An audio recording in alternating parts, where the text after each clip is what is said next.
Ang lalaking ito na puno ng peklat ay isang napakalamig na mamamatay tao. Bata pa lang siya, brutal na pinaslang ang buo niyang pamilya. Pagkatapos, inampon siya ng isang dayuhang lalaki at sinanay upang maging isang propesyonal na mamamatay tao. Ngunit hindi nagtagal ay pinatay din ang kanyang adoptive father. Nalunod siya sa desperasyon at gumawa ng lahat ng paraan upang ipaghiganti ang kanyang pamilya. Kaya, anong mga hamon ang kanyang haharapin sa hinaharap? At magagawa ba niyang makapaghiganti? Halina't alamin natin ang pelikulang ito. 16 na taon na ang nakalipas, ang batang tumatakas ay si Kim Soo-hyun. Sa edad na 10, nakaranas siya ng pagtatangka sa pagpatay sa bahay ampunan. Bagaman maswerteng nakatakas sa kamatayan, nawala ang lahat ng kanyang alaala at pagkatapos ay iniligtas ng mamamatay tao na si Paven. Inampon siya ni Paven at inihanda siyang magmana ng kanyang propesyon. Ngunit upang maging isang propesyonal na mamamatay tao, ang pananampalataya at kasanayan ay pantay na mahalaga. Una, hindi mo dapat ibunyag ang pagkakakilanlan ng nasa likod. Pangalawa, hindi mo dapat hayaang magsalita ang target bago mamatay. Pangatlo, kailangan mong subukang mabuhay. Sa panahon ng pagsasanay, patuloy na sinasabi ni Kim Soo-hyun sa kanyang sarili. Ngunit nang makita niya ang asong husky na hindi kalayuan, nagkaroon ng bahagyang pag-aalinlangan sa kanyang mga mata. Nang makita ito ng kanyang adoptive father, kaagad niyang kinasa ang baril at itinutok sa aso, ngunit pinigilan siya ni Kim Soo-hyun. Ngunit pagkatapos noon, kaagad na itinutok ng ama ang baril sa kanya. Dahil ang isang propesyonal na mamamatay tao ay hindi pinapayagang magkaroon ng emosyon, dismayadong itinali ng ama si Kim Soo-hyun sa isang puno upang hayaan siyang mamatay ng mag-isa. Hindi alam kung gaano katagal nagising si Kim Soo-hyun sa lupa. Ang asong husky ang kumagat ng lubid para sa kanya. At ito ang unang pagkakataon na naramdaman ni Kim Soo-hyun ang kabaitan sa mundong ito. Sa isang iglap, lumipas ang 17 taon at ngayon ay lumaki na si Kim Soo-hyun at naging isang propesyonal na mamamatay tao. Ngunit ang kanyang amang-amahan na si Paven ay nagkaroon ng Alzheimer's disease. Dahil sa likas na ugali ng isang mamamatay tao, kahit may sakit ay puno pa rin siya ng puot sa lahat ng nasa paligid niya. At syempre, kasama na roon si Kim Soo-hyun. Nahaharap sa pag-atake ng kanyang amang-amahan na puno ng pagnanais na pumatay, walang magawa si Kim Soo-hyun kundi kunin ang baril at gumanti. Pagkatapos ay humanap ng pagkakataon upang kumilos at pigilan ang baril sa kanyang kamay. Dahil sa pag-aalala at takot na masaktan ang kanyang amang-amahan, mula simula hanggang matapos, ayaw manakit ni Kim Soo-hyun. Ngunit sa kasamaang palad, sinaksak siya ng kanyang amang-amahan. Sa kabutihang palad, bata at malakas pa si Kim Soo-hyun, kaya sa huli ay napigilan niya ang kanyang ama. Pagkatapos, umupo siya sa harap ng mesa para gamutin ang kanyang sugat, at balak din niyang tuluyan ng iwan ang pagiging mamamatay tao at dalhin ang kanyang amang-amahan sa ibang bansa upang mamuhay. Ngunit sa sandaling ito, mayroon pa ring isang mahalagang misyon ang kanyang ama na hindi pa natatapos. Kaya, sinabi ni Kim Soo-hyun na siya na ang bahalang mag-asikaso nito para sa kanya. Ngunit ang mapagmataas na ama ay hindi matanggap ang katotohanan na siya ay matanda na. Kaya, kinaumagahan, siya ay mag-isang nagpunta upang kumpletuhin ang misyon. Nakita niyang nakatutok na ang sniper rifle sa target. Ngunit nanginginig ang kanyang kamay at hindi niya kaagad mapindot ang trigger. At dahil sa paglampas sa ganoong magandang pagkakataon, wala siyang ibang pagpipilian kundi ang lumapit upang patayin ang target. Kaya, nagtago siya sa loob ng villa kung saan naroroon ang target. Ngunit nahulaan ni Kim Soo-hyun ang anak ni Karimov dalawa ang target. Gayunpaman, kahit na kumuha siya ng kutsilyo, hindi pa rin siya kalaban ni Paven. Ngunit narinig ng mga tauhan ni Kim Soo-hyun ang ingay at tumakbo palapit. Matanda na si Paven kaya hindi siya nakaiwas, kaya siya ay nasaksak sa tiyan. Eksaktong malapit ng bawian ng buhay si Paven nang dumating si Kim Soo-hyun. Ilang putok lang ang ginawa niya at pinatumba ang lahat ng mga tauhan sa paligid. Ang kanyang adoptive father naman ay binihag ni Karimov. Nang makita niyang malapit ng dalhin ang kanyang ama, mabilis na hindi humabol si Kim Soo-hyun, kundi palihim na umakyat sa ventilation duct.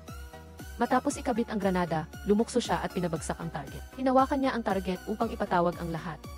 Matapos maakit ang lahat ng mga tauhan, sa wakas ay natagpuan ni Kim Soo-hyun si Paven. Ngunit sa oras na ito, siya ay lubhang nasugatan. At upang hindi madamay si Kim Soo-hyun, pinili niyang magpakamatay sa pamamagitan ng baril. Kasabay nito, dumating din ang mga tauhan ni Karimov sa tabi ng target. Sumabog na rin ang bombang inilagay ni Kim Soo-hyun. Matapos dalhin ni Kim Soo-hyun ang kanyang adoptive father sa bahay, kumuha siya ng isang dosis ng adrenaline upang gamutin siya. Ngunit itinulak lang ito ng kanyang ama. Para sa kanyang sarili na may Alzheimer's disease, ang pagkamatay sa ganitong paraan ay marahil ang pinakamahusay na resulta. Kim Soo-hyun, patawarin mo ako sa pagpapalaki sa iyo sa ganitong paraan. Walang tigil siyang humihingi ng tawad at kasabay nito ay pinayuhan si Kim Soo-hyun na kalimutan ang lahat. Pagkatapos noon, sumama na rin siya sa kanyang mga ninuno. Kahit ayaw ni Kim Soo-hyun, unti-unting nawala ng hininga ang kanyang amang-amahan. Pagkatapos, sinunod ni Kim Soo-hyun ang payo ng kanyang amang-amahan at naghanda na siyang iwanan ang pagiging mamamatay tao. Ngunit sa sandaling ito, nakatanggap siya ng isang litrato sa pamamagitan ng email. At ang litratong ito ay eksaktong kapareho ng litrato sa kanyang kamay. Sinabi sa kanya ng tagapamagitan na ang litratong ito ay nagmula sa isang misteryosong tao. at gusto ng taong ito na tulungan siya ni Kim Soo-hyun na alisin ang 6 na target. Sa bawat pagpatay niya ng isang tao, bibigyan siya ng taong ito ng isang mahalagang clue tungkol sa kanyang pagkakakilanlan. Upang maimbestigahan ang kanyang pagkakakilanlan, nagpa siya si Kim Soo-hyun na tanggapin ang huling misyong ito. Sa isang pangangaso sa bundok, natagpuan ng lalaki ang isang usa. Nang akmang babarilin niya ito, isang anino mula sa kabilang talampas ang lumukso. Inihagis niya ang kawit na lubid sa bukong-bukong ng lalaki na naging sanhi upang mawalan ito ng balanse at madulas pababa sa talampas. At ang sumalakay sa kanya ay si Kim Soo-hyun. Ang lalaking bumagsak ay buhay pa rin. Nang makita ito ni Kim Soo-hyun, kumuha siya ng isang misteryosong hiringgilya at itinurok ito ng diretso sa ulo ng lalaki. At doon, kaagad na namatay ang lalaki. Pagkatapos, kinuha ni Kim Soo-hyun ang kanyang telepono at kinunan ng larawan ang biktima. Kinagabihan, natanggap niya ang ika-negatibo 3 clue tungkol sa kanyang pagkakakilanlan. Dahil ang pinatay na lalaki ay isang malaking personalidad sa mundo ng negosyo. Kaya naman, ang kasong ito ay nakakuha ng mataas na atensyon mula sa pulisya. Si Detective Do Hyun-jin ay ipinadala ng General Bureau upang imbestigahan ang kasong ito. Pagkatapos, inayos niya na dalhin ng kanyang mga tauhan ang bangkay para sa pagsusuri. Pagkatapos, sa kanyang pag-uwi, isang nasugatang usa ang nakaharang sa kalsada. At ang lalaking nakatayo sa harap niya ay si Kim Soo-hyun. Nang makita ito ni Do Hyun-jin, kaagad siyang bumaba upang tumulong. Dahil dati siyang profesional na dart player, mabilis na naibaba ni Do Hyun-jin ang pampamanhid sa usa. Ang galing at karisma ni Do Hyun-jin ay nagdulot kay Kim Soo-hyun na hindi mapigilang tumingin. Pagkatapos ay lumapit siya upang suriin ang sugat ng usa. Tinanggal naman ni Do Hyun-jin ang kanyang scarf at itinakip sa mata ng usa. Dahil dito ay maaaring mapakalma ang usa. Ngunit tinanggihan ni Kim Soo-hyun ang kabaitan ni Do Hyun-jin. Pagkatapos ay inilagay niya ang usa sa trunk at naghanda na umalis. Medyo hindi masaya si Do Hyun-jin nang makita ito. Paano mo naman nasabi yan? Tinulungan kitang ganito kalaki tapos wala man lang pasasalamat. Sa sandaling ito, pilit na nagpasalamat si Kim Soo-hyun. Ano ba yan? Nang makita ni Kim Soo-hyun na marumi ang scarf sa kamay ni Do Hyun-jin, kinuha niya ito at ibinigay ang business card ng pet hospital sa kanya. Sinabi niya kung kailangan niya ng kompensasyon, maaari siyang pumunta doon upang hanapin siya. Ang may-ari ng pet hospital na ito ay ang huwad na pagkakakilanlan ni Kim Soo-hyun. Sa ganoong paraan, nagkaroon ng unang pagtatagpo ang mamamatay tao at ang detective. Nagpunta si Kim Soo-hyun sa fast food restaurant. Ngunit sa sandaling ito, sinasaktan ng may-ari ng fast food restaurant ang kanyang asawa sa loob ng restaurant. Batay sa sinabi ng asawa, marahil ay tungkol ito sa tuition fee ng kanilang anak na babae sa kolehiyo. Sa kritikal na sandali, pinigilan ni Kim Soo-hyun ang may-ari. Nahaharap sa pagpapalayas ng may-ari, nagkunwari si Kim Soo-hyun na hindi niya narinig, at inutusan niya ang babae na igawa siya ng pagkain. Galit na lumapit ang may-ari sa tabi niya. Ngunit kaagad na natakot ang lalaki sa tingin ni Kim Soo-hyun. Pagkatapos ay kinuha niya ang kanyang pagkain at bumalik sa klinika. Isang babae ang sumunod din sa kanya pagpasok. Ang pangalan ng babaeng ito ay Kang Seo-ji. Bagaman isang high school student pa lang, siya ang may-ari ng buong gusaling ito. At ang klinika na ginagamit ni Kim Soo-hyun ay sa kanya rin. Sa oras na ito, nakita rin niya ang scarf ng babae na nakasabit sa hanger. Kaya kaagad na nagpakita ng inggit ang kanyang mukha. Pagkatapos ay nagkunwari siyang kaswal na nagtanong kung kanino ang scarf na pambabae. Sinabi naman ni Kim Soo-hyun na ito ay sa isang babae.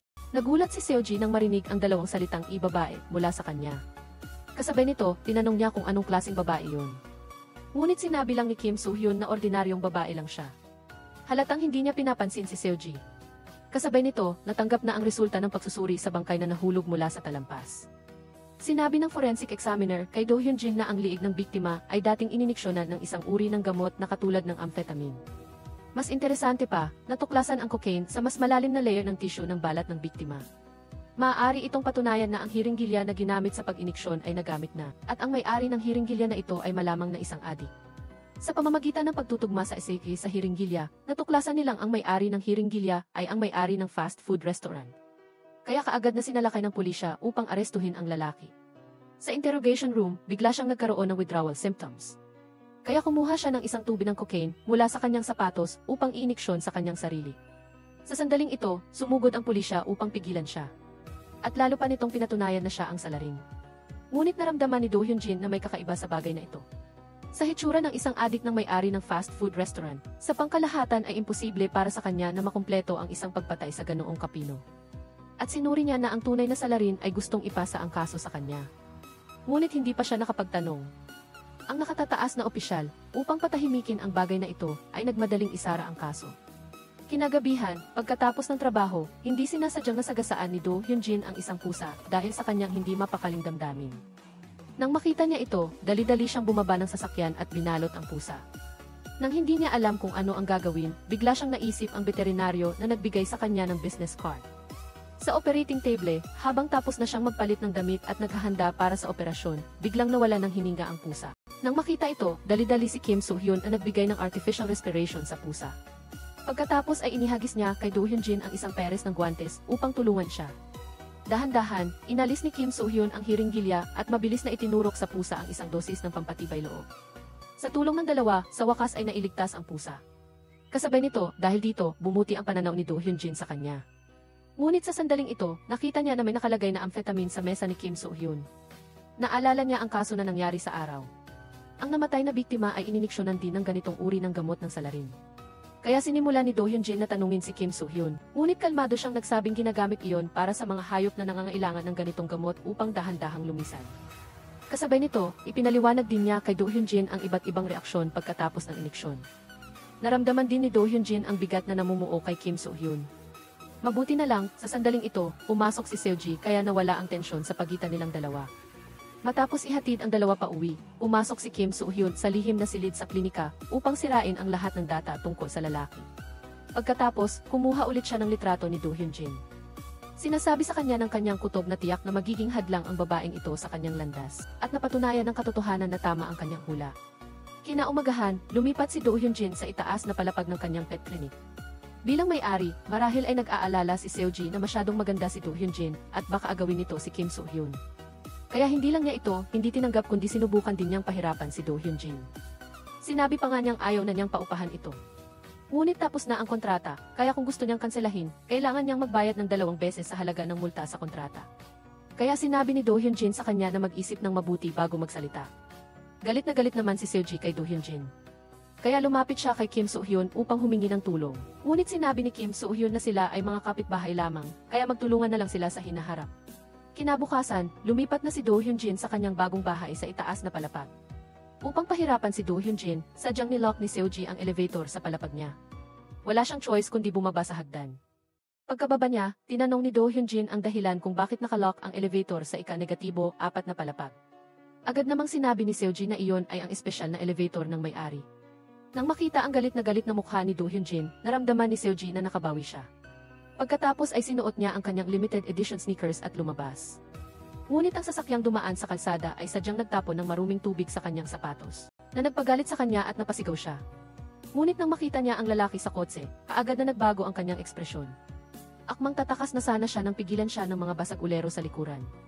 Lumabas na ang lalaking ito ay ang tiyuhin ni Seo-ji. Matapos mamatay ang kanyang lolo, ipinasa niya ang lahat ng ari-arian sa kanya. Nang akmang kikilos na sana siya, bigla siyang naabala ng pagdating ni Do Hyun-jin. Kinuha ni Do Hyun-jin ang 2 lata ng inumin mula sa bulsa ni Kim Soo-hyun. Pagkatapos ay itinulak niya si Kim Soo-hyun sa likuran at sinabing tawagan kaagad ang pulisya. Ang mahinang si Do Hyun-jin ay pinagtawanan ng tiyuhin ni Seo-ji. At ang paghawak pa sa 2 lata ng inumin bilang armas ay mas nakakatawa pa. Nahaharap sa bastos niyang pananalita, mahinahon pa ring binalaan siya ni Hyun-jin. Pagkatapos, kinuha niya ang lata ng soft drinks at binasag ang rearview mirror. Ngunit ang kanyang ginawa ay hindi nakapagpatakot sa kanila, bagkus ay lalo lang nitong ginagalit ang matanda. Wala na siyang magawa kundi kumilos muli.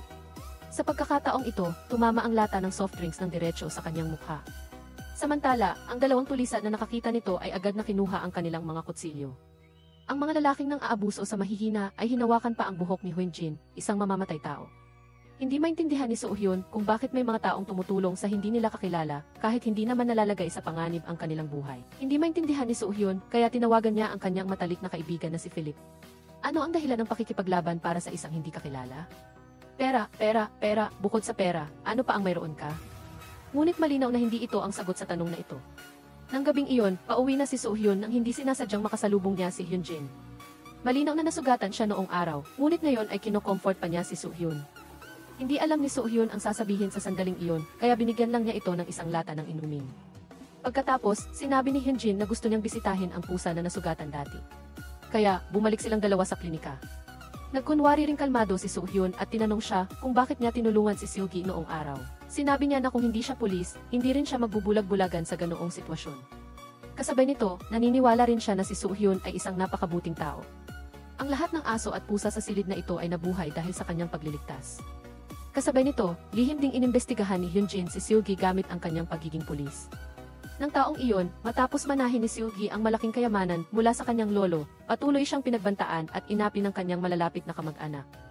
At kasabay nito, si Soo-hyun ay nasa tabi niya at pinoprotektahan siya ng walang anumang hinihingi. Ang mga salita ni Hyunjin ay nagbalik sa kanya ng mga alaala. 10 taon na ang nakalipas, nang maisagawa niya at ng kanyang ama ang misyon na ang pangunahing target ay ang lolo ni Seulgi. Matapos nilang matapos ang target, hindi sinasadyang natuklasan ng ama ang batang Seulgi. Nagmadali si Soo-hyun upang pigilan siya. Sinabi niya na masyado pa itong bata. Sinabihan siya nito na huwag kalimutan ang kanyang paniniwala. Ngunit ang saloobin ni Soo-hyun ay lubos na matatag. Masyado pa itong bata. Ang kanyang malambot na puso ang nagligtas sa buhay ni Seulgi. Bukod pa rito, sa mga sumunod na araw, lihim niya itong pinoprotektahan. Siguro, sa kanyang puso ay mayroon pa ring kabutihan na hindi sa isang mamamatay tao.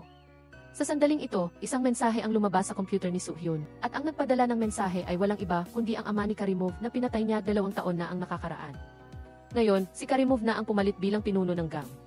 Kasabay nito, bumalik din siya sa Korea para sa human trafficking. At ang kinagis ng ama ni Soo-hyun na si Paven ay namatay sa kamay niya noong taon na iyon. Kinuha ni Soo-hyun ang kanyang telepono, kinuhanan ng litrato, at inutusan si Philip na hanapin ang lokasyon ni Karimov. Pagkatapos, palihim siyang pumasok sa lungga nito, handang maghiganti para sa kanyang kinagis ng ama. Kasabay nito, ang gawaing human trafficking ng grupo ni Karimov ay umakit din ng atensyon ng pulisya. Sa sandaling ito, nagpanggap din si Hyunjin bilang isang maintenance worker at pumasok sa bahay nito. Ang kanyang misyon ay umalis kaagad pagkatapos kumuha ng ebidensya ng krimen ng grupo. Ngunit nagkaroon ng kaunting pagbabago sa plano. Habang papalabas na siya, nangyari ang hindi inaasahan. Isang babae ang nagbukas ng pinto at bumagsak sa lupa, patuloy na sinasabi kay Hyunjin na iligtas siya. Sa ganoong sitwasyon, hindi alam ng commanding police sa labas ang gagawin. Samantala, si Hyunjin sa loob ay kinorner ng mga kalaban. Kasabay nito, nakita rin nila ang bakas sa salamin niya. Sabi ko na nga ba, may mali talaga. Nakita ito ni Karimov at inutusan ang kanyang mga tauhan na patayin si Hyunjin. Nakaharap sa hiringgilya ng mga kalaban, buong lakas na lumaban si Hyunjin. Ngunit paano lalaban ang 2 kamao niya sa kanila? Sinipa siya ng isa sa mga kalaban at bumagsak sa lupa. Sa sandaling iyon ng panganib, lumipad ang isang bote at tinamaan ang kalaban. Lumabas na dumating si Soo-hyun sa tamang oras upang tulungan si Hyunjin na makuha ang atensyon ng kalaban. Nakita ni Soo-hyun na sunod-sunod na dumating ang mga kalaban at nakahinga siya ng maluwag. Pagkatapos niyon ay ang kahangahangang palabas ng bida na nakikipaglaban sa 5. Ngayon, nang makaharap ang profesional na mamamatay tao na si Soo-hyun, hindi sila nakatagal ng 3 segundo. Matapos malutas ang mga kalaban, dumating din ang pulis sa labas upang iligtas si Hyunjin. Pagkatapos, walang pag-aalinlangan siyang tumayo at tumakbo ng diretso sa rooftop. At tunay nga, nahuli niya si Karimov na akmang tatalon para tumakas. Sinabihan ni Hyunjin na ihagis nito ang baril. Ngunit pagkatapos, dumating sa tamang oras ang mamamatay tao na si Soo-hyun upang tulungan si Hyunjin na makaiwas sa nakamamatay na putok ng baril. Sa harap ng lalaking may takip ang mukha, biglang nawala sa sarili si Hyunjin. Pakiramdam niya ay kilala na niya ang lalaking nasa harap niya. Samantala, si Karimov na hindi kalayuan ay kinuha ang pagkakataon at bumaba gamit ang lubid mula sa itaas. Sa sandaling ito, tinutok ni Hyunjin ang baril kay Soo-hyun, tinanong kung sino siya, at sinabihan itong tanggalin ang takip sa mukha. Nakaharap sa tanong niya, hindi pinansin ni Soo-hyun at tumakbo para hawakan ang lubid na bumababa mula sa itaas. Samantala, nanatili si Hyunjin roon at hindi pinindot ang gatilyo. Hindi niya namalayan na nakahinga siya ng maluwag at pagkatapos makatakas, umuwi si Soo-hyun. Sa kanyang isipan, patuloy niyang naaalala ang eksena kanina. Maliwanag na kahapon, hindi pa rin niya maintindihan ang paggawa ng peligro para sa isang estranghero. Ngunit sa sandaling nakita niyang nasa panganib si Hyunjin, hindi siya nag-atubiling sumugod para iligtas siya. Naramdaman niyang ang isang malamig na mamamatay tao, tulad niya ay unti-unting nagbabago dahil sa pagdating ni Hyunjin. Upang matapos ang sitwasyong ito, pumunta siya kay Seulgi at sinabihan itong paalisin si Hyunjin na nasa ika-4 na palapag at babayaran niya ang bayad sa paglabag sa kontrata. Ngunit dahil tinulungan ni Hyunjin si Seulgi noon, ngayon ay naging tagahanga na siya ni Hyunjin. Sa walang kabuluhang kahilingan ni Soo-hyun, natural lang na tumanggi siya. Samantala, si Hyunjin na nasa istasyon ng pulis ay patuloy na inaalala ang eksena noon. Ang pamilyar na mga mata na iyon ay malinaw na nakita na niya, ngunit hindi niya matandaan kung sino iyon. Sa sandaling ito, tumunog ang telepono at naputol ang pag-iisip ni Hyunjin. Lumabas na ito ay paalala ng kaarawan na inilagay niya ng maaga. Kinagabihan, kinuha ni Hyunjin ang birthday cake at pumunta sa klinika. Sinabi ni Hyunjin na kaarawan ngayon ng kanyang matalik na kaibigan, kahit na 20 taon na silang hindi nagkakausap. Ngunit bawat taon sa araw na ito ay ipinagdiriwang niya ang kaarawan ng kaibigan na iyon. Sinabi rin niya na noong bata pa sila, madalas siyang sumusulat ng mga pagbati sa kaarawan sa mga eroplano at ibinibigay sa kanyang kaibigan. Nang marinig ito ni Soo-hyun, naging awkward ang kanyang ekspresyon. Pagkatapos, naghanap siya ng dahilan at umalis. Nang gabing iyon, mag-isa si Soo-hyun na bumaba sa basement, kinuha ang eroplano na matagal na niyang itinago sa drawer. At doon ay nakasulat ang isang pagbati sa kaarawan. Hindi alam ni Soo-hyun kung siya nga ba ang kaibigan na binanggit ni Hyunjin. At hindi rin niya alam kung paano sila magsasama sa mga susunod na araw. Kinabukasan, isang babaeng nasa katamtamang edad ang dumating sa klinika ni Soo-hyun. Sinabi ng babae na siya ang ina ni Hyunjin. Kasabay ng pagbibigay sa kanya ng business card, may kasama rin itong tseke. Umaasa siyang bilang kapitbahay ay matutulungan niya ang pag-aalaga sa kanya. Ngunit tila may mali sa paraan ng pag-aalaga na ito. Araw-araw, anong oras umalis si Hyunjin ng bahay? Anong oras siya umuwi mula sa trabaho? Kasama na kung sino ang bumibisita sa bahay. Lahat ng ito ay kailangang malinaw na itala. Ang ganitong uri ng pag-aalala sa anak na babae ay tila may sakit, at natural lang na hindi na pinalampas pa ni Soo-hyun ang pagiging malamig nito. Sa tingin ko ay tatawagan ko na lang kayo kapag kailangan. Mukhang hindi mo pa rin naiintindihan ang ibig kong sabihin. Pakialis. Nang gabing iyon, umuwi si Hyunjin, at nang buksan niya ang ilaw, nakita niyang puno ng gamit at sariwang bulaklak ang bahay. Puno rin ng iba't ibang uri ng pagkain ang refrigerator. Nang makita ito ni Hyunjin, nahulaan niyang dumating ang kanyang ina. Sa sandaling ito, tumawag ang kanyang ina. Nahaharap sa labis na pag-aalala ng kanyang ina, malinaw na makikita sa mukha ni Hyunjin ang sakit. Pagkatapos, pumunta siya sa klinika ni Soo-hyun upang humingi ng paumanhin para sa biglaang pagdating ng kanyang ina. Ngunit kumpara rito, mas interesado si Soo-hyun sa sugat sa kanyang mukha. Tila nahiya si Hyunjin nang makita ito. Sinabi ni Soo-hyun na kahit na siya ay isang veterinaryo, kaya pa rin niyang gamutin ang sugat sa kanyang mukha. Pagkatapos, kumuha siya ng bulak, ngunit bigla siyang huminto. Nang makita ito, nagmadali siyang ipinihit ang kanyang buhok sa likod ng kanyang taina. Habang maingat na nililinis ni Soo-hyun ang sugat ni Hyunjin, ang paglitaw ni Karimov sa labas ang nagparamdam sa kanya ng matinding tensyon. Para sa isang mamamatay tao, ang pinaka-nakakatakot na bagay ay ang pagbuo ng kabutihan. 10 taon na ang nakalipas, mula nang iligtas niya si Seulgi nang hindi pinipigilan ng kanyang kinagisnang ama. Muling dumating si Karimov. Nagsimulang mag-alala si Soo-hyun. Hindi siya natatakot na maghihiganti si Karimov sa kanya, ngunit natatakot siyang saktan nito ang mga taong malapit sa kanya. Bilang isang pulis, laging may dalang baril si Hyunjin, kaya hindi na kailangan masyadong mag-alala sa kanyang kaligtasan. Sa kabilang banda, mas delikado ang isang mahinang babae tulad ni Seulgi. Bagamat malapit na si Soo-hyun kay Seulgi, hindi pa rin siya mapakali at binigyan niya ito ng 7, at sinabihan siya na hipan agad ito kung sakaling nasa panganib. Ngunit hindi napagtanto ni Seulgi ang pagiging seryoso ng sitwasyon, at sinabi pa na kung maaari bang palitan ng mas magandang 7. Napipi si Soo-hyun at hindi na pinansin ang sinabi niya. Pagkatapos, bumalik siya sa kanyang silid at pinagmasdan ang kamera sa labas ng gusali. Ngunit sa sandaling ito, biglang may tunog ng 7 sa tabi niya, kaya mabilis na tumakbo si Soo-hyun. Ngunit lumabas na biro lang pala iyon ni Seulgi. Nang makita ito, galit na galit si Soo-hyun at tumalikod upang umalis. Ngunit nang makababa siya, muli niyang narinig ang tunog ng 7. Kaya nagmamadali siyang umakyat, ngunit sinabi ni Seulgi na gusto lang niyang tawagin siya para kumain ng ramen. Ngunit seryosong sinabi ni Soo-hyun sa kanya na huwag na itong gawing biro. Ngunit hindi niya pinansin ang sinabi ni Soo-hyun, kaya muli siyang humihip ng 7. Agad na masayang bumaba si Seulgi para salubungin siya. Ngunit sa pagkakataong ito, hindi si Soo-hyun ang dumating kundi ang pinuno ng gang na si Karimov. Nang makita ito, nagmamadali si Seulgi na tumakbo pabalik sa kanyang silid. Ngunit huli na ang lahat at nabuksan na niya ang pinto. Ngunit hindi binigyan ni Karimov ng pagkakataon si Seulgi, kundi agad nitong sinabunutan at sinimulang saktan. Dumating si Soo-hyun sa tamang oras, at sa isang sipalang, napatumba niya ito.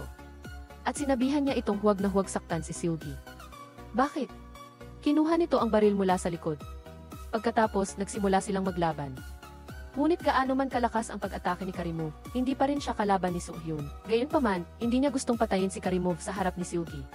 Kaya kinuha niya ang kutsilyo at sinaksak ito, kasabay ng pagtatago ng tracking device sa katawan nito. Pagkatapos, sinadya niyang hayaan itong tumakas. Kasabay nito, sa istasyon ng pulis, iniimbestigahan ni Hyunjin ang 2 tauhan ni Karimov. Bagamat sa simula ay hindi nila sinabi ang pinagtataguan nito. Ngunit matapos gamitin ni Hyunjin ang isang espesyal na psikolohikal na taktika sa kanila, sinabi pa rin ng 2 ito ang lahat ng kanilang nalalaman. Ayon sa impormasyon na ibinigay ng 2 iyon, mabilis ding pumunta ang pulisya upang hulihin si Karimov.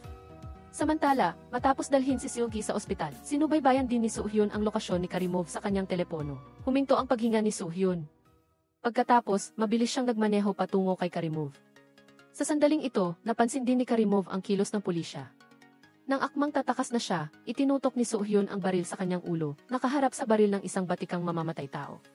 Alam ni Karimov na wala na siyang pag-asa, ngunit nagpumilit pa rin siyang kumuha ng baril para lumaban. Ngunit hindi na kailangan pang sabihin ang resulta, ang walang isip na gawaing ito ay lalo lang siyang nagpadali sa kanyang pagpanaw. Sinabihan ni Soo-hyun na huwag saktan ang babaeng iyon. Pagkatapos, sinabi ni Karimov kay Soo-hyun na may alam siyang impormasyon tungkol sa kanyang pagkakakilanlan. Maaari niyang imbestigahan ang kanyang pagkakakilanlan ng mag-isa, ngunit si Karimov na nakasakit kay Seulgi ay dapat mamatay. Pagkatapos, nang dumating ang grupo ni Hyunjin, bagamat hindi nila nahuli si Karimov, nailigtas naman nila ang maraming dalagita na biktima ng human trafficking. Kinabukasan, natagpuan ng pulisya ang bangkay ni Karimov sa isang yete malapit. Hindi makapaniwala ang forensic analyst nang makita ito. Mula sa butas sa noo, makikita na ito ay tiyak na gawa ng isang profesional na taga-baril. Ang hugis ng mga bakas ng dugo ay parang isang sining. Nang marinig ito ni Hyunjin, nagsimula siyang magduda sa pagkakakilanlan ng salarin. Ang matatag na teknik ng pagbaril ay patuloy na nagpapaalala sa kanya ng lalaking may takip ang mukha na nagligtas sa kanya. Sa kabilang banda, matapos makita ng forensic analyst ang mga sugat sa katawan ng biktima, patuloy niyang hinahangaan ang napaka-profesional na pamamaraan ng pagpatay ng mamamatay tao. Ang unang putok ng baril sa kamay ay malamang na para patumbahin ang armas ng biktima. Ang pangalawang putok sa binti ay malamang na nang matuklasan na may dala itong armas. At ang huling putok ay direktang tumama sa gitna ng kanyang noo, na nagpadala sa kanya sa kabilang buhay. Matapos marinig ang hinuha ng forensic analyst, patuloy na nagreklamo si Hyunjin na napaka-brutal ng ginawa ng mamamatay tao. Ngunit buong 2 araw at 2 gabi nang nag-imbestiga ang buong grupo, at ni isang hibla ng buhok ng salarin ay hindi nila nakita. Kasabay nito, ang malupit na mamamatay tao na sinasabi nila ay nag-aalaga ngayon ng mga ligaw na pusa sa kalsada.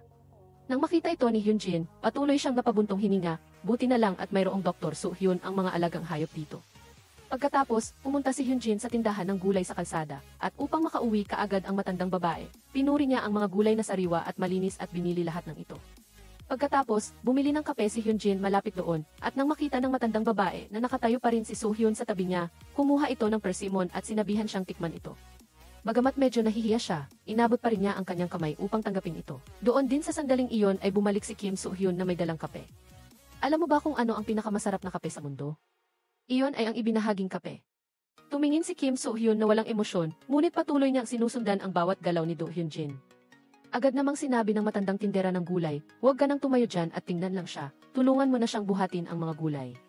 Ang sinabi ng matandang babae ay nagpatamlay kay Kim Soo-hyun, kaya awkward niyang kinuha ang bag kahit alam niya sa puso niya na ang isang mamamatay tao at isang pulis ay ganap na magkaibang mundo. Hindi niya pa rin mapigilan ang sarili na gustong makasama siya. Pagsapit ng gabi, ipinadala ni Ann Philip ang impormasyon tungkol sa ika-4 na target, at ang pagkakakilanlan ng target na ito ay mas malaki pa kaysa sa nakaraan. Siya ay isang miyembro ng parliament na naghahanda para sa halalan. Kapag napatay siya, ibibigay sa kanya ng taong nasa likod ang ika-4 na pahiwatig tungkol sa kanyang pagkakakilanlan. Kaya, ginamit niya ang kanyang pagkakakilanlan bilang isang veterinaryo upang bisitahin ang bahay ng miyembro ng parliament. Sa ilalim ng pagkukunwari na pupunta sa banyo, palihim siyang pumasok sa kanyang silid ng sining, at pagkatapos ay inilagay ang aparato sa ilalim ng mesa. Pagkatapos ay sinira niya ang ligtas na lugar ng miyembro ng parliament, ngunit walang mahalagang pahiwatig sa loob, tanging isang listahan lamang ng mga pangalan mula sa Hansel Orphanage. Ngunit ang kakaiba ay ang lahat ng mga bata sa listahan na ito ay walang pangalan, at lahat ay pinalitan ng iba't ibang numero ng pagkakasunod-sunod. Ngunit nang ibinaling niya ang huling pahina, agad siyang natigilan dahil ang numero ng pagkakasunod-sunod ng huling bata ay 88.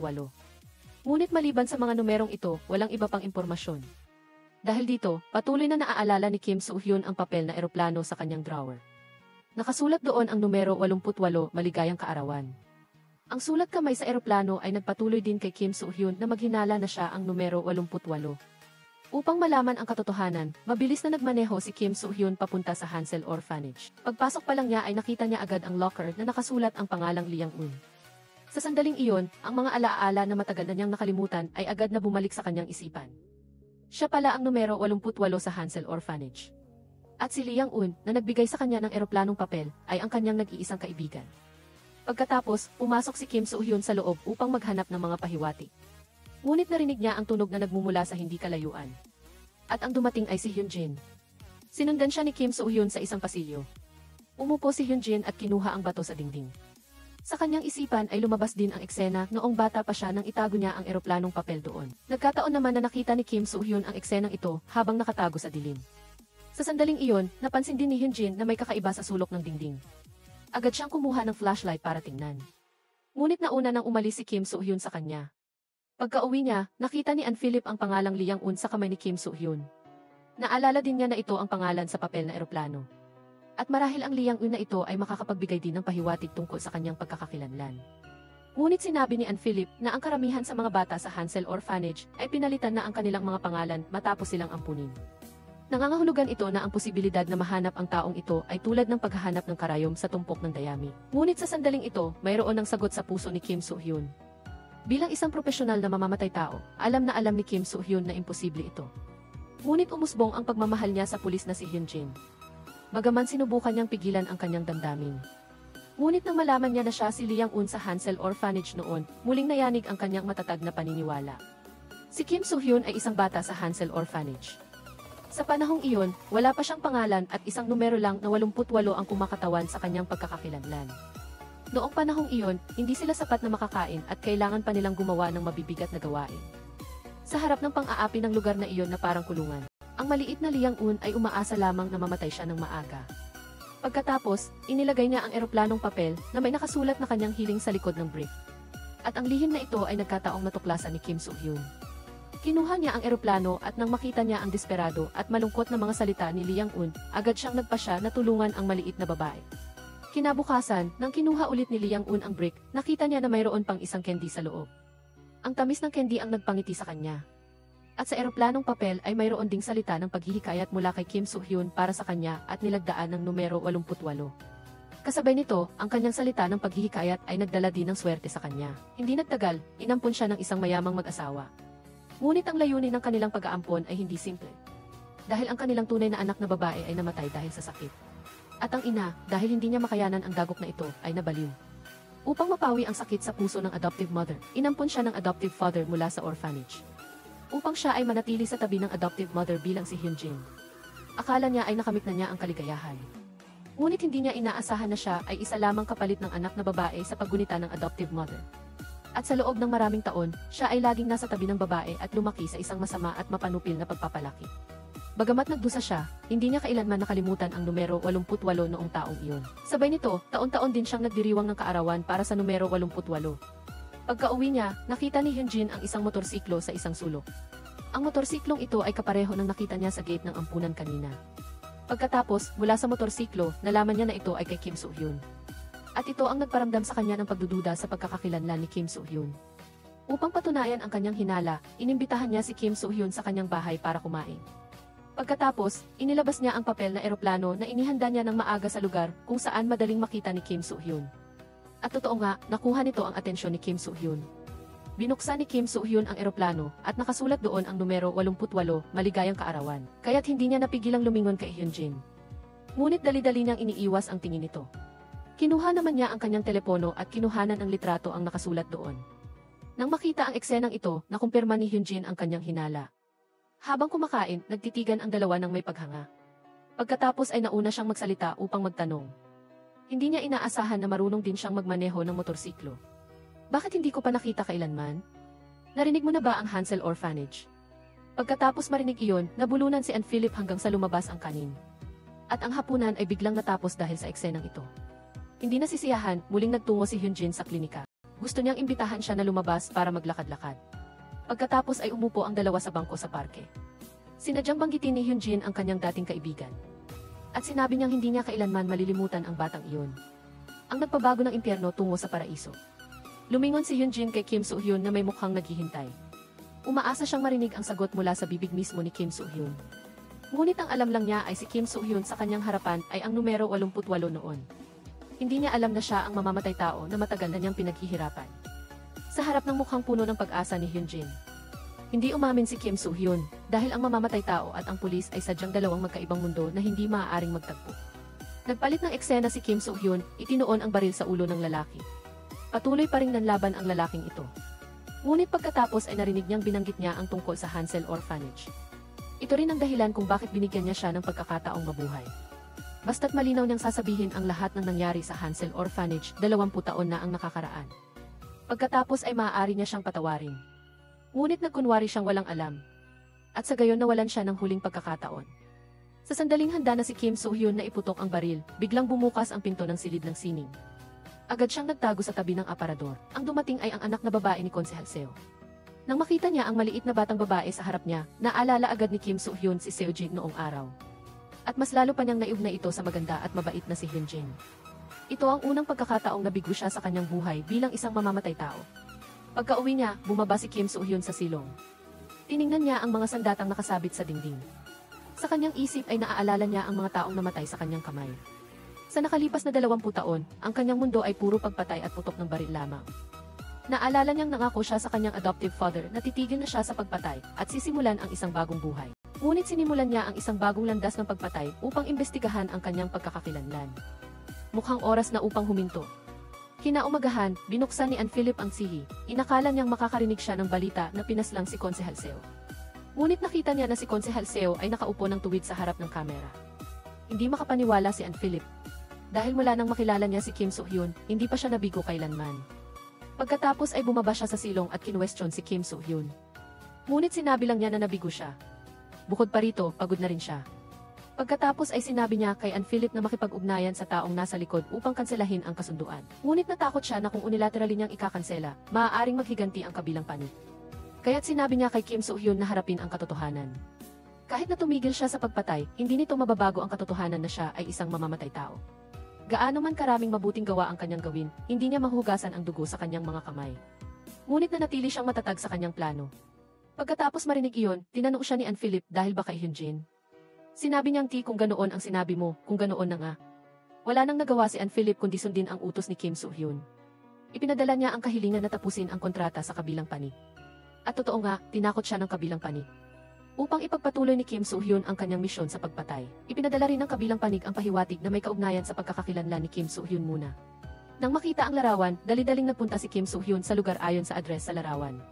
Nakita ang larawan ng yumaong nakalagay sa tabi ng urna.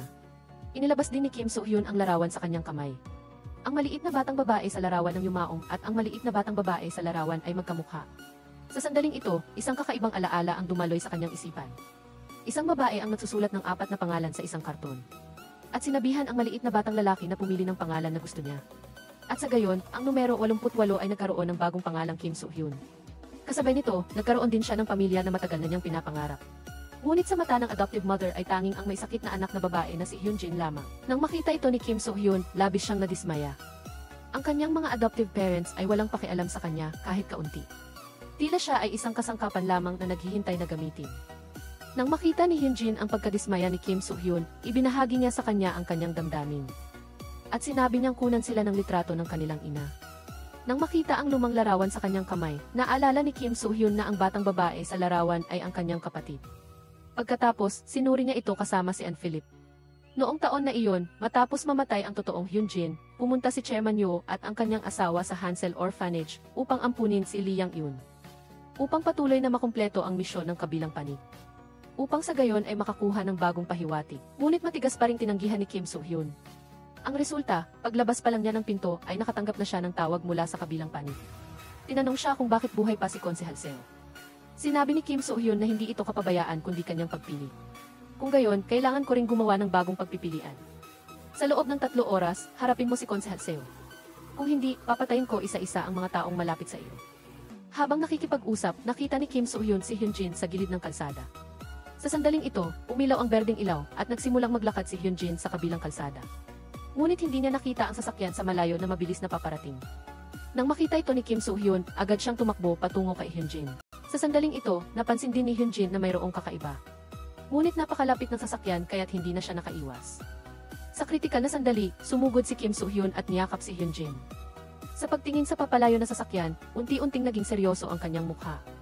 Pagkatapos ay iniwan niya si Hyun-jin sa gilid ng kalsada at bumalik sa klinika nang hindi lumilingon. Sa sandaling ito, wala na siyang ibang pagpipilian. Kung hindi niya susundin ang utos ng kabilang panig na harapin si Konsehal Seo sa loob ng 3 oras, mananatili si Hyun-jin sa panganib. Kaya't agad niyang hinanap sa internet ang schedule ni Konsehal Seo para sa araw na iyon. Nang makita si Kim Soo-hyun na pumipili ng sandata, inakala niyang nag-isip na siya ng mabuti. Ngunit nang makita niya ang mapa sa mesa, natuklasan niyang hindi pala simple ang lahat. Dahil gusto niyang harapin ang target sa mismong lugar ng kampanya. Sa sandaling ito, sinabi ni Kim Soo-hyun kay Ann Philip na alamin kung sino talaga ang nasa likod nito. Pagkatapos ay lumabas siya habang nagtataka ang kanyang kaibigan. Kahit alam niyang malaking bawal para sa isang mamamatay tao ang kumilos sa publiko para sa kaligtasan ni Hyunjin, kailangan niyang gawin ito kahit minsan. Nagbibigay ng talumpati si Konsehal Seo habang napapaligiran ng mga reporter at mamamayan. Nasa loob naman ng sasakyan si Detective Hyunjin sa kabilang kalsada. Ang kanilang misyon ay protektahan ang kaligtasan ni Konsehal Seo. Ngunit hindi niya alam kung dahil ba sa nangyari kanina na muntik na siyang masagasaan ng sasakyan. Ngunit laging may nararamdaman si Hyunjin na hindi maganda. Pinatunayan ng katotohanan na tama ang kanyang ika-6 na pakiramdam. Dahil ngayon, nakatutok na ang sniper rifle ni Kim Soo-hyun sa noo ni Konsehal Seo. Bagamat ayaw na niyang pumatay ng mga inosente, naaalala pa rin niya ang pagbabanta ng kabilang panig. Pagkatapos, hindi na siya nag-atubili at nagpasya na pindutin ang gatilyo. Nang bumagsak ang basyo ng bala, natapos na rin ang buhay ni Konsehal Seo. Agad na nagkagulo ang lugar. Ganap na natigilan ang katulong sa tabi ni Hyunjin. Ang pagbaril sa isang miyembro ng parliament sa harap ng maraming tao ay halos walang makagawa sa kasaysayan ng tao. Buti na lang at kalmado pa rin si Hyunjin. Sa pagtingin sa lokasyon ng butas ng bala sa dingding, sinuri niya ang posisyon ng mamamatay tao. Sa sandaling ito, sinamantala ni Kim Soo-hyun ang kaguluhan upang mabilis na makatakas. Ngunit ang eksenang ito ay nagkataong nakita ni Hyunjin. Walang sinabi si Hyunjin, kundi hinabol siya at sa huli ay nahabol siya sa isang eskinita. Itaas ang mga kamay sa itaas ng ulo, agad na ibinaba ni Kim Soo-hyun ang maleta nang marinig ito. Pagkatapos sinabi sa kanya ni Paven na humarap. Gusto niyang makita kung sino talaga ang lalaking 2 beses na nagligtas sa kanya. Nang akmang hihilain niya ang takip sa mukha nito, agad nitong tinabig ang baril sa kanyang kamay. Kahit pa ginamit ni Paven ang lahat ng lakas niya para lumaban. Ayaw niyang saktan si Paven, kaya kinuha niya ang posas mula sa bulsa nito at ikinulong siya doon. Pagkatapos ay mabilis na kinuha ang maleta at umalis nang hindi lumilingon. Nang bumalik ang grupo ni Paven sa istasyon, galit na galit ang kanilang superior dahil hindi nila naprotektahan si Konsehal Seo. Lalo na si Paven nang harapin niya ang salarin na bumaril at pumatay sa kongresista. Bakit hindi ka agad bumaril? Sa harap ng paninisi ng kanyang superior, nanahimik na lamang siya. Tungkol sa pagkakakilanlan ng salarin, palaging maihinala si Paven na ayaw niyang harapin. Sa ngayon, naitatag na ng istasyon ng pulisya ang profile ng salarin. Nang makita ito ni Paven, sumama ang kanyang mukha. Nang makita ito ng kanyang kasamahan, tinanong siya kung may naalala ba siya. Ngunit nagkunwari siyang kalmado at sinabing wala. Pagkatapos ay pumunta siya sa klinika ni Kim Soo-hyun. At siya naman, nabalik na ang kanyang pagiging veterinaryo. Ngunit medyo awkward ang pagtingin ng dalawa sa isa't isa. Nagsimula nang magduda si Paven sa pagkakakilanlan ni Kim Soo-hyun. Higit sa paghahanap ng katotohanan, mas natakot siya sa kanyang puso. Natatakot siyang siya ang pumatay kay Konsehal Seo. Kaya sinuri niya ang schedule ni Kim Soo-hyun para sa araw na iyon. At nalaman niyang nagkaroon siya ng operasyon sa isang ospital sa labas ng bayan. Kaya dali-dali siyang nagmaneho patungo sa ospital sa labas ng bayan upang itanong kung anong oras siya dumating doon.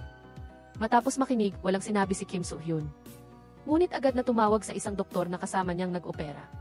Sa harap ng tanong ni Paven, sinabi ng doktor na buong araw. Si Kim Soo-hyun ay narito upang mag-opera ng ilang ligaw na aso. Dahil dito, nawala ang pagdududa sa kanyang puso.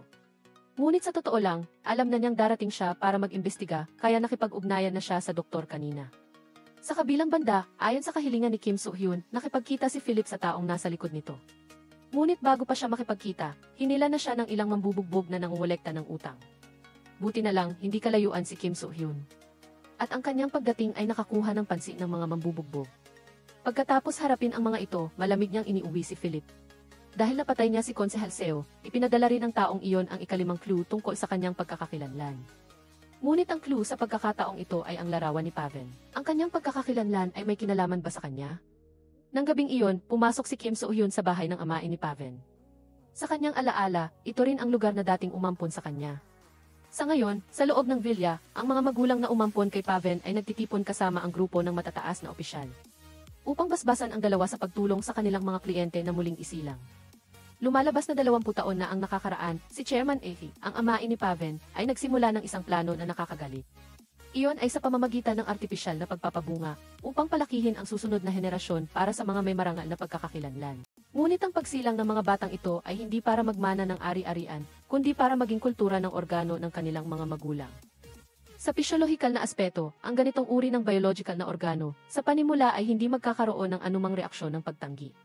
Dahil dito, ang planong ito ni Chairman Lee ay nakakuha ng maraming interes mula sa matataas na opisyal. At ang mga batang nilikha sa pamamagitan ng artipisyal na pagpapabunga na ito ay karaniwang inilalagay sa isang lugar na may pagkakakilanlan bilang mga ulila. Iyon ang Hanseul Orphanage noong taon na iyon. Ang mga kaawa-awang bata ay walang kaalam-alam sa kahulugan ng kanilang pagsilang, na naghihintay na mag-donate ng kanilang mga organo sa kanilang biological na ama. Kahit hanggang kamatayan ay hindi nila nakita ang kanilang biological na ama. Si Kim So-hyun na nagtatago sa dilim ay narinig ito at ganap na naalaala ang nawawalang yugto ng kanyang alaala. Lumalabas na ang Chairman A.F. na nasa harap niya ay ang kanyang biological na ama. Gumamit din si Chairman A.F. ng artipisyal na pagpapabunga upang likhain si Kim So-hyun. At ang kahulugan ng kanyang pagsilang ay upang magbigay ng organo para sa kanyang may sakit na kapatid. Ngunit hindi nakayanan ng kapatid ang sakit kaya siya ay namatay. Dahil dito, muling ibinalik si Kim So-hyun sa Hanseul Orphanage. At sa oras na iyon, ang sikreto ni Chairman E ay ibinunyag ng iba. At upang sirain ang ebidensya, inutusan niya ang kanyang mga tauhan na alisin ang lahat ng mga batang ito. Kasama rin si Kim So-hyun doon. Habang umalis ang lahat, mabilis na nagtago si Kim So-hyun sa tumpok ng mga patay. Nang matuklasan ng Thug na nawawala siya, natakot siya at dali-daling tumakbo para hanapin siya. Sinamantala rin ni Kim So-hyun ang pagkakataong ito upang makatakas mula sa Hanseul Orphanage. Ngunit nagkataon namang nakita siya ni Chairman A na nagmamaneho. Sa harap ng kanyang anak na may biological na kahulugan lamang, walang awa si Chairman A nilagay niya ang pedal ng gas at sinagasaan si Kim So-hyun, pagkatapos ay isinilid ang nasugatan na bata sa isang bag kahit anong pagmamakaawa niya. Malupit pa rin niyang isinara ang zipper. Mahirap para kay Kim So-hyun na makatakas mula sa masakit na alaalang iyon. Hindi niya inakala na ito ang pagkakakilanlan na buong hirap niyang hinahanap sa loob ng 20 taon. Naalala na ni Kim So-hyun ang lahat habang nagtatago sa likod ng kurtina. Sa ganitong kalapit na distansya, kayang-kaya niyang patayin ang matanda. Ngunit pinili niyang huwag kumilos at naghintay hanggang sa lumabas si Chairman, lilihim niyang kinuhanan ng litrato ang lahat ng ebidensya ng krimen ng matanda. Kasabay nito, pagkatapos kumain kasama ang kanyang mga kasamahan, tumawag si Paven ng taxi pauwi. Ngunit sa kanyang kalasingan, hindi niya sinasadyang napunta sa klinika ni Kim So-hyun at nagkataon naman na kararating din lang niya. Hindi na nagtago si Paven sa kanyang kalasingan at diretsahang sinabi na siya ang number 88. Nang makita ito, hindi na nagkunwari si Kim So-hyun at tinanong kung paano siya nabuhay sa mga nakaraang taon. Bagamat inampon siya ng isang bilyonaryo, hindi naging madali ang kanyang buhay. Dahil ang kanyang ina na umampon sa kanya ay palaging tinatrato siya bilang kapalit ng kanyang namatay na anak na babae. Kaya, araw-araw siyang namuhay tulad ng isang alagang hayop na kinukulong ng kanyang ina. Isang lalaking iniwan ng demonyo at isang babaeng inalagaan at pinalaki ng demonyo. Kahit na pinaranas sila ng Diyos ng kapaitan at paghihirap. Ngunit sa huli ay pinagtagpo pa rin niya ang dalawa tulad ng isang himala. Nagbago ang eksena, ang misteryosong tao na patuloy na nagbibigay ng mga misyon kay Kim So-hyun ay sa wakas ay nagpakita. Ang lalaking ito ay si Professor Gao. 20 taon na ang nakalipas, siya at si Chairman E ang nag-imbento ng artificial insemination technique. Akala ni Professor Gao ay nakahanap na siya ng paraan para makinabang ang sangkatauhan. Ngunit ang masamang si Chairman A ay hindi ito inisip na ganoon. Ginamit niya ang teknik na ito upang palakihin ang isa't isa para sa kanilang mga organo. At ginamit ang mga ito upang pahabain ang buhay ng mga mayayaman. Ayaw ni Professor Gao na gumawa ng ganitong uri ng gawaing walang konsensya. Dahil dito, naghiwalay sila mula rito. Ngunit nang makauwi siya, nalaman niyang pinaslang ang kanyang buong pamilya ng walang awa. Nang siya ay nasa matinding sakit at pagkadismaya, isang bakal na tubo ang malakas na humampas sa kanyang ulo. Kasabay nito, sinunog ang buong bahay ni Professor Gao. Mabuti na lang at malakas ang buhay ni Professor Gao, kaya't nagising siya mula sa dagat ng apoy. Pagkatapos ay nagmadali siyang tumakbo sa telepono para tumawag kay Chairman AC para humingi ng tulong. Ngunit ang taong gustong patayin ang kanyang buong pamilya ay si Chairman AC pagkatapos magkunwaring aliwin ang damdamin ni Professor Gao. Nagalit siya at hinawakan ang kwelyo ng kanyang tauhan. At tinanong kung bakit buhay pa si Professor Gao. Ngunit napansin ni Professor Gao na may mali kaya agad siyang naglaho. At pagkatapos ng 20 taon ng pagtatago, hindi pa rin niya isinuko ang ideya ng paghihiganti para sa kanyang pamilya. Sa kanyang mga kamay ay mayroon siyang 2 piyesa. Ang isa ay si Secretary An na matagal nang nagtatrabaho sa tabi ni Chairman at ang isa pa ay si Kim So-hyun. Noong taong iyon, si Professor Gao ay lumahok sa pananaliksik sa kaso. Siyempre, alam niya ang buong pagkakakilanlan ni Kim So-hyun. Kaya nakipag-ugnayan siya kay Kim So-hyun bilang isang kliyente. At ginamit ang mga pahiwatig tungkol sa kanyang pagkakakilanlan bilang pain upang ipatanggal sa kanya ang 6 na target. At para kay Kim So-hyun na mausisa sa kanyang pagkakakilanlan, siyempre ay papayag siya. Ngunit hindi niya alam na ang 6 na target na ito ay lahat ng taong may kaugnayan sa insidente noong taong iyon.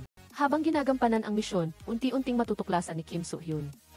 Ginagamit ni Professor Gao ang paraang ito upang pagkatapos niyang malaman ang katotohanan, hahanapin niya si Chairman AC para maghiganti. Gayunpaman, ang katotohanan ay ayon sa inaasahan ni Professor Gao. Sa ngayon, tinitingnan ni Kim So-hyun ang mga batang pinatay ni Chairman Lee sa computer. Alam niyang pinapatakbo pa rin ng matanda ang industriyang ito. Ito ang mas nagpatatag sa desisyon ni Kim Soo-hyun na patayin ang matanda. Kinabukasan, nagpanggap siyang doktor at pumunta sa ospital sa ilalim ng pangalan ni Chairman AC. Kasabay nito, ipinadala niya ang ebidensya na kinuhanan niya ng larawan kagabi sa telepono ng matanda. Sinadyang magpakita ni Kim Soo-hyun sa harap niya. Ngunit sa oras na ito, hindi alam ng matanda ang kanyang pagkakakilanlan. Hindi siya kumilos, gusto lang niyang makita sa personal ang kanyang biological na ama. Nang gabing iyon, habang iniisip ni Kim Soo-hyun ang kanyang plano, bigla siyang ginambala ni Paven. Lumalabas na ang alaga niyang pusa ay biglang nanghina. Matapos suriin, sinabi ni Kim Soo-hyun na mayroon lamang itong depression. Dahil ang mga sensitibong alagang hayop tulad ng pusa ay madaling maapektuhan ng emosyon ng kanilang may-ari. Nang marinig ito ni Paven, naisip niya na marahil ay abala siya kamakailan sa pag-imbestiga ng kaso. Kaya't ang masikip na kapaligiran ay hindi sinasadyang nakaapekto sa pusa. Sa harap ni Paven, hindi magaling magsalita si Kim Soo-hyun. Kaya hindi niya alam kung paano ipahayag ang kanyang nararamdaman. Dahil dito, bilang doktor lamang siya makapagsalita mula sa kaibuturan ng kanyang puso. Alagaan ang sarili kahit para sa pusa. At ang kasong iniimbestigahan ni Paven kamakailan ay ang kaso ng pagpatay kay Konsehal Seo. Lumalabas na bukod sa pagiging kongresista, si Konsehal Seo ay dating direktor ng Han-Seul Orphanage. Dahil dito, pakiramdam ni Paven na ang kanyang pagkamatay ay hindi simple gaya ng tila. Habang lumalalim ang investigasyon, naramdaman din niya na ang Han-Seul Orphanage noon ay tila nagtatago ng isang napakalaking sikreto. At ang nagtayo ng Han-Seul Orphanage noon ay si Chairman AC, ang kanyang amain. Kasabay nito, sa pamamagitan ng pagbubuod ng ugnayan ng mga individual na ito, makikita na ang lahat ng pahiwatig ay tumuturo sa kanya. Kaya nagpasya si Paven na personal na umuwi at tanungin ang kanyang amain. Sa oras na ito, nakaupo si Chairman AC na nakikinig ng ulat mula sa kanyang mga nasasakupan. Lumalabas na napansin niya ang abnormalidad ni Secretary An. Dahil dito, inutusan niya ang kanyang mga tauhan na imbestigahan ang mga bagay na may kaugnayan kay Secretary An. At natuklasan nga ng kanyang mga tauhan ang mga pahiwatig. Nang maghahanda na siyang magulat, biglang dumating si Paven at ginambala ang kanilang usapan. Nakita ito ni Chairman E kaya sinabi na lang niya sa kanyang tauhan na lumabas. Bagamat si Paven ay anak na umampo ni Chairman E, sa loob ng 20 taon, hindi niya ito kailanman trinato ng maayos. Bagamat may kaunting tensyon, tinanong pa rin niya ang tungkol kay Professor Gao at sa Han-Seul Orphanage noong taon na iyon. Siyempre, sinagot ni Chairman A na wala siyang alam. Kasabay nito, sinabi niya kay Paven na ang lahat ng nais niyang malaman ay makikita sa internet. Nang makita ito, umalis na lang siya. Habang ang investigasyon ay nauwi sa pagkabigo, nakatanggap ang istasyon ng pulisya ng isang anonymous na liham ng impormasyon. Nakasaad sa liham na noong taong iyon, ang mga bata sa Han-Seul Orphanage ay pinaslang. Kasama rin ang lokasyon ng libingan ng mga labi ng mga batang iyon. Pumunta ang grupo ni Paven sa lokasyong nakasaad at nagsimulang maghanap. At natuklasan nga nila ang malaking dami ng labi sa ilalim ng lupa. Mula doon, makikita na ang anonymous na taong ito ay tiyak na marami pang alam. Upang malaman kung sino ang nagbigay ng impormasyon, tiningnan ng grupo ni Paven ang mga surveillance camera malapit sa istasyon ng pulisya. At natuklasan na ang nagbigay ng impormasyon ay si Secretary Jin, ang katulong ng kanyang amain.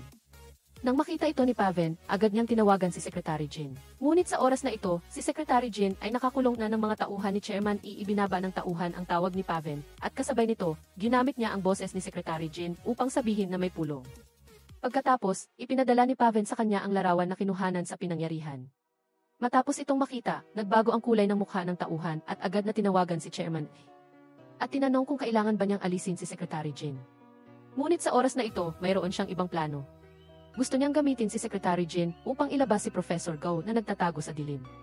Nang malaman ni Professor Gao na nahuli na si Secretary Jin, labis siyang nag-alala. Ngunit muling ginamit ng matandang Soro si Kim Soo-hyun. Sa pagpapanggap na kliyente, ipinadala niya ang lokasyon kung saan nakakulong si Secretary Jin. At sinabi sa kanya na ito ang address kung saan ikinulong ni Chairman Lee ang mga bata. Nang makita ito ni Kim Soo-hyun, hindi na siya mapakali. Kaya pumunta siya sa address na ibinigay ni Professor Gao ng gabing iyon. Sa oras na ito, nahanap din ni Paven ang lugar sa pamamagitan ng sa kotse ni Secretary Jin. Ngunit napansin niyang nakaparada rin doon ang kotse ni Kim Soo-hyun. Kinuha niya ang kanyang telepono at tinawagan ito para itanong kung nasaan siya dahil parang nakita niya ang kotse nito. Ngunit pagkatapos, biglang may lumitaw na isang lalaki at mahigpit na niyakap si Paven mula sa likuran. Narinig ni Kim Soo-hyun ang tunog ng labanan kaya dali-dali siyang tumakbo patungo sa kotse. Sa harap ng pag-atake ng masamang lalaki, sinubukan ni Paven na lumaban. Ngunit babae pa rin siya kaya mabilis siyang nasakal ng isang lalaki. Dumating si Kim Soo-hyun sa tamang oras at nakita si Paven na mahina sa kanyang mga bisig.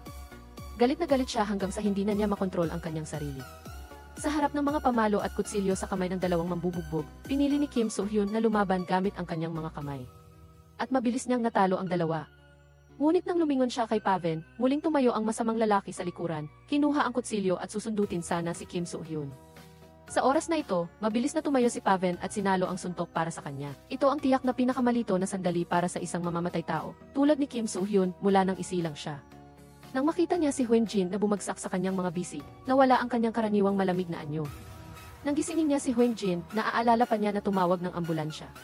Kinabukasan, si Hyun-jin ay nasa maayos na kalagayan at nakaupo sa room ng ospital.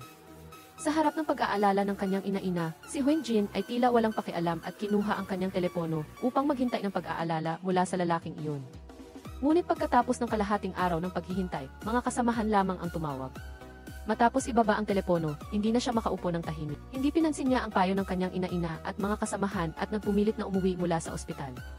Walang nagawa ang kanyang mga kasamahan kundi ihatid si Hyun-jin pauwi. Pagdating sa ibaba ng gusali, sinabi ng kanyang kasamahan na gusto siyang ihatid sa itaas, ngunit direkta niya itong tinanggihan.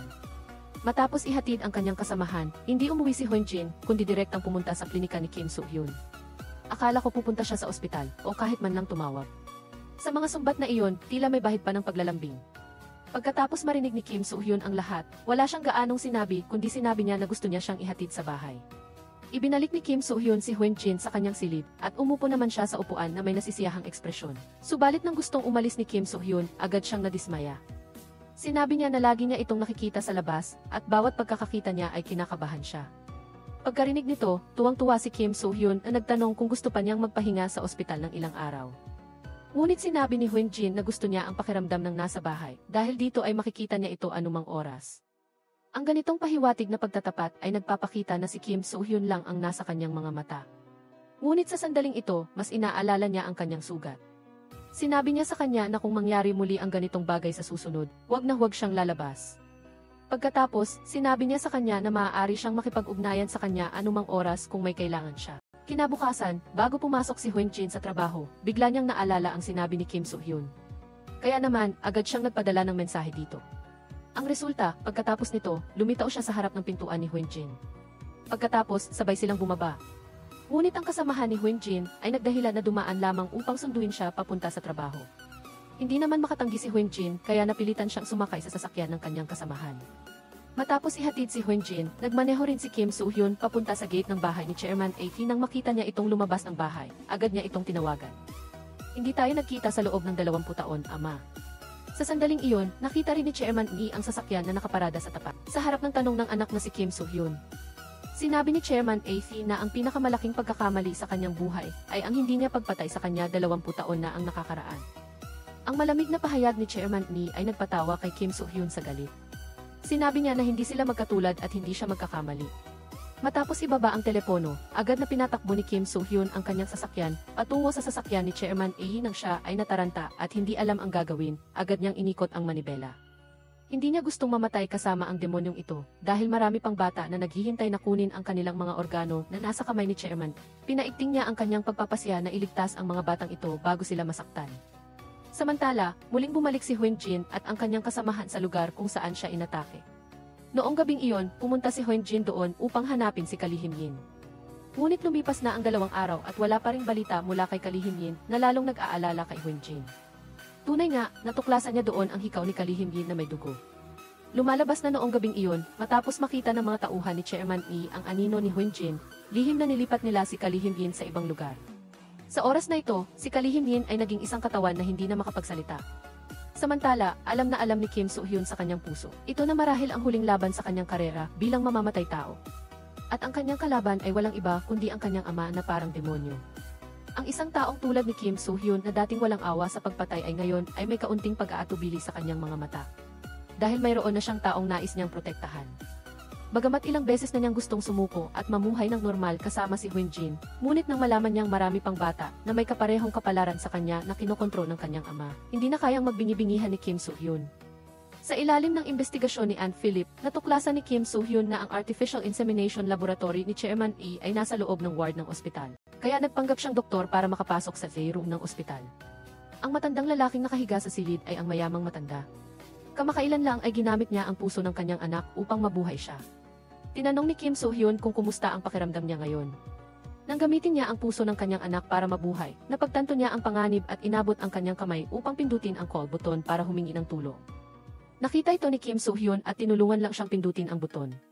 Pagkatapos makatanggap ng signal, tumakbo ang lahat ng doktor sa silid ng matanda. Sinamantala niya ang pagkakataon na makalusot sa pinakamataas na palapag ng ospital. Matapos malinlang ang empleyado doon, sa wakas ay nakapasok si Kim So-hyun sa masamang laboratoryong ito. Sa loob ng kagamitan ay may mga bote na maingat na may numero. At ang maingat na saradong bote ay ang fertilized egg ng FV customer. At ang mga batang isinilang sa pamamagitan ng artificial insemination na ito ay magiging backup organ storage ng kanilang mga magulang. Agad na tinawagan ni Kim So-hyun si Chairman A at tinanong kung saan nakatago ang mga batang may numero. Kung hindi niya sasabihin, isasapubliko niya ang lahat ng nasa harap niya. Ngunit sinabi ni Chairman A, kung kaya niyang gawing itim ang puti, ang iyong publiko ay nagbubuo lamang ng peking ebidensya upang ipagtanggol ako. Pagkarinig nito, hindi na nag-aksaya ng oras si Kim So-hyun. Agad niyang pinaandar ang bombang nauna ng nakakabit. Sinabi ni Kim So-hyun sa kanya, pagsisisihan mo ito. Sa sandaling ito, napansin din ni Chairman A na may kakaiba. Ngunit pagkatapos, umalingaw sa kalangitan ang pagsabog mula sa pinakamataas na palapag. At si Chairman A ay nakatayo lamang at pinapanood ang kanyang buong buhay na pinaghirapan na nawasak. Kasabay nito, si Kim So-hyun, habang umaatras, ay hindi sinasadyang narinig ang pag-uusap ng lalaki tungkol sa numero ng bata.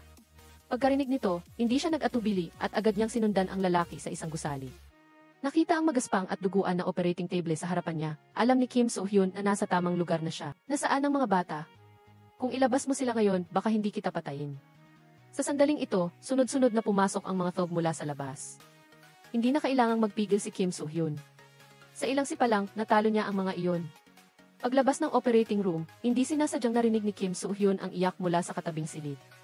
Sinira niya ang bakal na kadena sa pinto, at sa loob ng silid ay ang mga batang may numero. Nakita ang tanawin sa harapan niya, hindi napigilan ni Kim So-hyun ang kanyang sarili at namula ang kanyang mga mata. Samantala, si Hyun-jin, nang pumunta sa klinika, ay hindi sinasadyang napasok ang lihim na silid ni Kim So-hyun. Nang makita ang mga sandata na nakasabit sa dingding, kerot ang kanyang puso. Ang pinakakinatatakutan niya ay nangyari na. Tulad ng kanyang hinala, si Kim So-hyun ang lalaking nakatakip ang mukha na nagligtas sa kanya ng ilang beses. At siya rin ang mamamatay tao na matagal nang iniimbestigahan ng pulisya.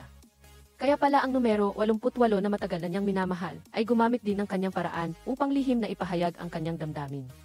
Sa sandaling ito, nakatanggap siya ng lokasyon na ipinadala ng isang estranghero.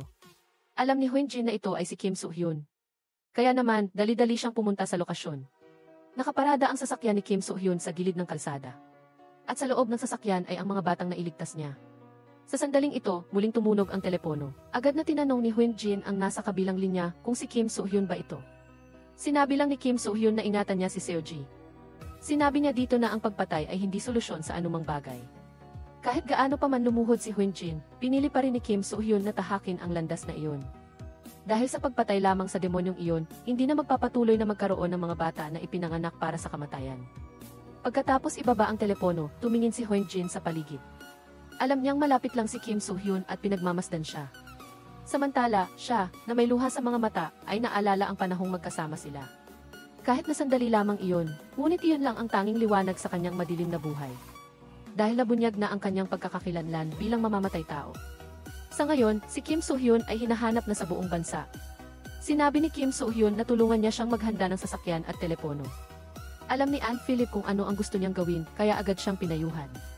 Kung mananatili pa siya rito, kung hindi man siya mahuhuli ay mamamatay siya. Hiling niya kay Kim So-hyun na tumakas sila patungong Russia. Ngunit kailangan ni Kim So-hyun na tapusin ang kanyang misyon bilang numero 88. Kinaumagahan, isang malaking bilang ng pulis ang nagtipon at naghihintay ng utos. Lumapit si Hyun-jin at sinabi sa lahat. Dahil sa matibay na ebidensya, formal lang naaprubahan ang warrant of arrest para kay Chairman A. Kaya naman, nagsimula na ang lahat para arestuhin si Chairman A matapos siyang matagumpay na madala sa presinto. Sa wakas ay nabunutan ng tinik si Hyun-jin. Sa ganitong paraan, maiiwasan na ang paghihiganti ni Kim So-hyun. Ngunit minamaliit ni Hyun-jin ang kakayahan ni Chairman A sa loob lamang ng isang gabi, nakakuha siya ng pardon. Sa gitna ng mga tao, kalmadong lumabas si Chairman A mula sa presinto. Nang marinig ni Kim So-hyun ang balita sa radyo sa kotse, alam na niya ang mangyayari. Ang ganitong uri ng demonyo, na kahit ang batas ay sumuko, ay siya lamang ang makakapuksa. Samantala, nang makita ni Seo-ji ang pagkain sa mesa, agad siyang tumakbo pababa ng hagdan. Alam niyang si Kim So-hyun ang nagdala nito, ngunit pagdating niya sa pintuan ng klinika, wala siyang nakitang anino nito. Sa sandaling siya ay lubos na nadismaya, tumunog ang telepono. Huwag kang umupo dyan ng ganyan, umakyat ka na sa itaas. Umiiyak na sinabi ni Seoji na lumabas siya, ngunit sinabi lang ni Kim Soo-hyun na mamuhay siya ng maayos mula ngayon. Bakit ka ganyan? Alam mo namang hindi ko gusto ang kumain ng mag-isa. Simulan mo nang masanay mula ngayon. May malaki siyang utang kay Seoji at gaano man niya subukang bayaran ito ay hindi sapat. Ngunit hindi maitatanggi na sa loob ng 10 taon na pamumuhay kasama si Seoji, sila ay matagal nang naging pamilya at hindi na mapaghihiwalay. Sa panlabas, palaging inaalagaan ni Kim Soo-hyun si Seoji, ngunit ang mabait at matalinong si Seoji ay palaging lihim na nasa tabi ng malamig at nag-iisang si Kim Soo-hyun. Matapos siyang huling tingnan, sinimulan din ni Kim Soo-hyun ang kanyang huling misyon. Sa ngayon, nakabalik na si Chairman Ae sa kanyang villa, kahit na nag-ayos na siya ng malaking bilang ng mga bodyguard, ngunit sa kanyang puso ay palagi siyang nakakaramdam ng pagkabalisa, at pagkatapos ay narinig ang mga putok ng baril mula sa labas. Sa harap ng pag-atake ng mga profesional na gunman, hindi umurong si Kim Soo-hyun. Kahit nadalubhasa siya sa paggamit ng baril, inatake pa rin siya ng isang mamamaril ng palihim. Sa kritikal na sandali, dumating si Ann Philip sa tamang oras. Ginawa niya ang kanyang huling lakas upang itulak si Kim Soo-hyun sa likod ng pinto, at nakita ang kanyang kaisa-isang kaibigan na nalagutan ng hininga sa harap niya. Halos mabaliw si Kim Soo-hyun, kahit na malubha siyang nasugatan sa pamamaril, ngunit patuloy pa rin siyang lumaban, ginamit ang lahat ng kanyang lakas upang ipaghiganti si Ann Philip. Matapos matalo ang lahat ng mamamaril, pumasok si Kim Soo-hyun sa villa na may hawak na baril. Sinubukan pa ni Chairman Ae na lumaban sa huling pagkakataon, ngunit agad siyang binaril ni Kim Soo-hyun. Sa harap ng malamig na dulo ng baril, nawala ang kanyang dating kayabangan. Patuloy siyang nagmamakaawa kay Kim Soo-hyun na patawarin siya. Tinanong ni Kim Soo-hyun kung gusto niyang mabuhay ng ganito, bakit hindi niya naisip ang buhay ng mga batang iyon. Pagkarinig nito, galit na sinabi ni Chairman Ae na ang kahulugan ng pagkasilang ng mga batang iyon ay upang magsakripisyo. Sa sandaling handa na si Kim Soo-hyun na tapusin ang lahat, dumating si Hyun Jin sa tamang oras upang pigilan siya. Sinabi niya sa kanya na huminto. Sinabi ni Kim Soo-hyun, kung hihinto siya, patuloy na makakatakas ang matanda sa batas, at magkakaroon muli ng mga kaawa-awang bata na haharap sa banta ng kamatayan. Sa sandaling ito, isang malaking bilang ng mga pulis ang sumugod, isa-isang itinutok ang kanilang baril kay Kim Soo-hyun. Nakita ni Hyun Jin ang eksenang ito at ang kanyang mga payo ay naging mga pakiusap. Nakita ito ni Chairman Ae at tumawa ng malakas sa kanyang tagumpay. Ngunit pagkatapos, upang protektahan ang mas maraming bata, sa huli ay pinili ni Kim Soo-hyun na magsakripisyo. Nakita ni Hyun Jin si Kim Soo-hyun na binaril sa harap niya at hindi na siya makapagsalita ng anumang salita. Samantala, sinubukan ni Kim Soo-hyun na gamitin ang kanyang huling lakas upang hawakan ng mahigpit ang kamay ni Hyun Jin. Sa kanyang isip ay nagbalik ang mga alaala ng kanilang pagsasama. Nagsisisi siya dahil hindi niya kailanman personal na naipahayag ang kanyang damdamin kay Hyun Jin. Marahil, mula pa sa simula, ang pagiging mamamatay tao at pulis ay nakatakda ng hindi magtatapos ng magkasama. Nagtatapos ang kwento sa sandaling ito. Salamat sa inyong lahat sa panonood ng pelikulang ito kasama ko. Magkita-kita tayo sa susunod na pelikula.